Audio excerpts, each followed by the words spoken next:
Hi everyone, my name's Abigail. I'm a therapist, counsellor, and a psychic medium, and I'm passionate about manifesting. And a lot of that has come about in with doing readings, and uh, I'm a nerd. So when I started doing readings, it wasn't enough for me to do a reading. I had to understand why. What is energy? What is vibration? What is frequency? Why can I talk to people who are crossed over? Why? Like how?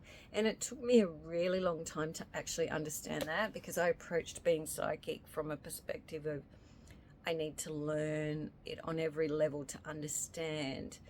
And I remember, people talk to you all the time. They always talk to you about what's happening for you. They know, and people used to meet me and they used to say, "You're searching." And I don't know if it was anything I said or anything I did, but it was in my energy deeply that I was trying to understand. And one of the hardest things for me to ever learn to understand was frequency. Like, what is a frequency? What is a vibration? I couldn't even understand the concept of the word to begin with. It was too out there, like what even is that? So that took a lot of time of reading, and as a bit of a hyper person, it was hard for me to settle into my body and learn to feel. So I tried to understand it on a knowledge level, not on a feeling level. And so eventually, once I had all the models of understanding lined up in my mind of how they worked, then I started to go within and feel. And well, actually, I was already feeling everything deeply and completely, but I didn't understand what it was, and it was overwhelming. And so then it was a matter of, okay, if I can feel me, and it's easy to feel other people, how can we manage that? And part of it came about because within my career, we used to send a lot of our families and children to counseling and just normal standard talk therapy. And I just used to watch and think, it's too slow, especially having an understanding of, I did professional development with the leading experts in the world in the neurobiology of trauma and brain development. So I went and learnt every alternative technique that I could find, that I could get qualified for, as well as my standard qualifications, my diploma, bachelor, and postgrad, and put it all together. Now, today I want to talk about future memories and how it's so interesting how this all works.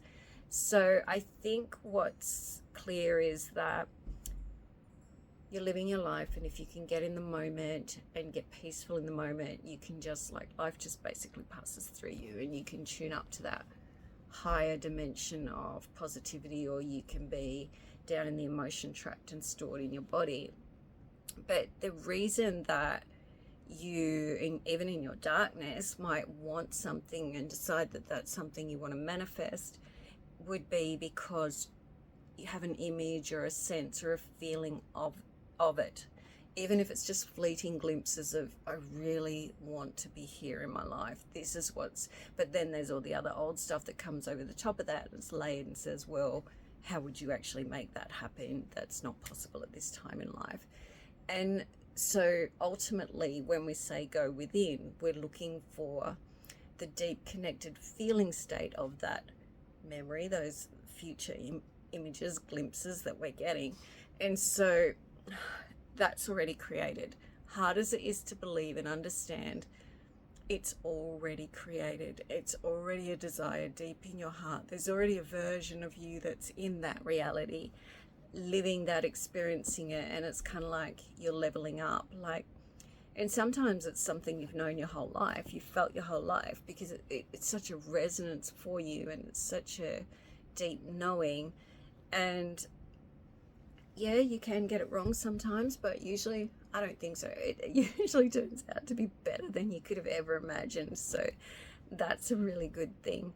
So I think what I would like to say about future memories, and in my experience, what happens is, if you can work your techniques with your future memories. So if you're writing in journaling, this is what I would like. I am in this and blah blah, however you write it down.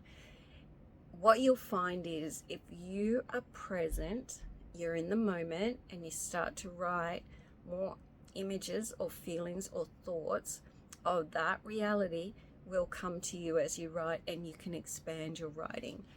If you are meditating on a future dream reality, person, place, job, whatever it is, if you are present, so you're not focused in your body and your emotions, if your physical body is relaxed and you're present and you're going to meditate, chances are when you see that future memory that you're tuning into, it will expand, and you'll see, it's like watching a movie. It's like coming in and walking through a room and seeing a movie, but then you calm down, you stop, you're not going anywhere, and you watch more of the movie, and then you move on. It's like each time that you can be calm, present, mindful, in the moment, more of that will unfold, and until it all just begins to unfold by itself, like a stack of dominoes going over.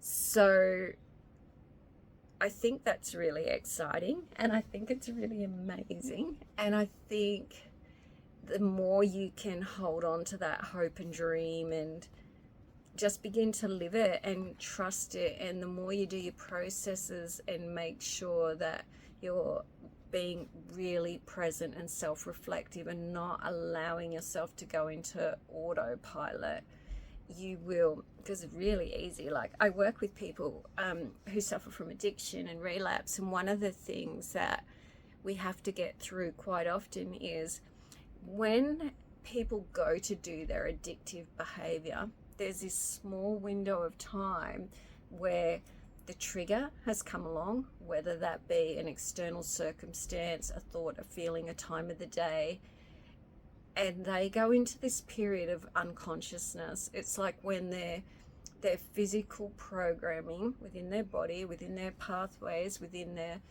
energetic resonance in their body, and their stored emotions in their organs. Long story, but that's how it is.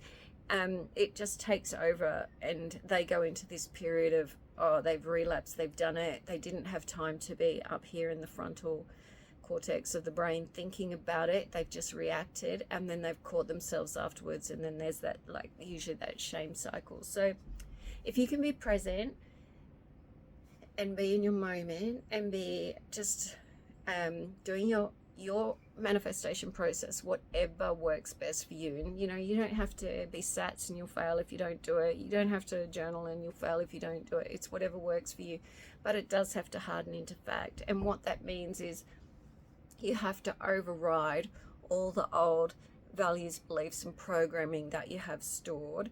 And sometimes that can be really hard work, and it's harder work when it's something that you didn't have easily in your developing years, so when you're a child. So if you came from a family in survival mode because there wasn't enough money or the rent wasn't going to get paid, you might, people can go the opposite, but chances are you're going to have some pretty well-developed neural pathways around that attach an emotion around lack. So things that didn't come so easily, these are the things that you need to really focus on, and just keep doing your processes until it starts to become a given, where your mind and your body just starts to trust and just know. And the reality of it, when you think about it, it's not some far off dream. Actually, you get caught up, is that real? Did that actually happen? And that's when it's hardening into fact. Like, as a psychic, I can tell you, if people are coming to stay with me or something,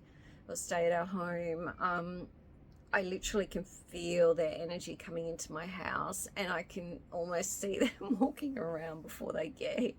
But then I feel them go and take their energy as well, which is a bit heartbreaking. And I can also feel if people come and stay and they've been drinking or anything like that, I can feel all of that too. It's too much. Anyways, so hardening into fact is just getting to the point where you trust, and just allow it, and it'll just become natural. And you can slip out of having a deep knowing, you can slip out of it, and that's okay, because all that means is that there's something coming up in you that's not a resonance for that. You don't want to take this old heavy stuff from wherever it came from into your new situation. So take the time. It doesn't matter if you fall down. It doesn't matter if you go back and forward, as long as you take the time to process, to go within, and then get back onto building your future memories and just allowing everything to unfold. And inspired action will happen. It will usually happen when inspired action is really interesting, because it will usually happen when you're just not even paying attention in any way, shape or form. I know my latest one happened, which was my latest significant one, happened when I was having a party, and in the middle of a games night, and there was no way I was thinking about, what I wanted to manifest or anything else. I was just having a great time in the moment, and bang, then it happened. Whoa. But then because it's such a big one too, it brought a lot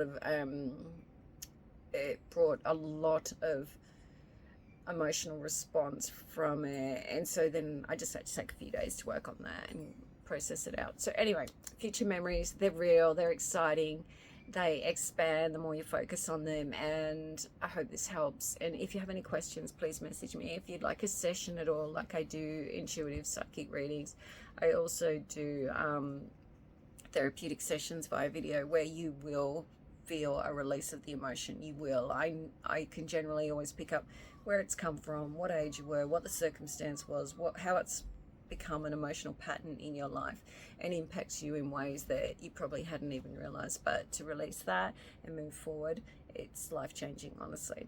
Okay, I'll leave my details below. Thank you.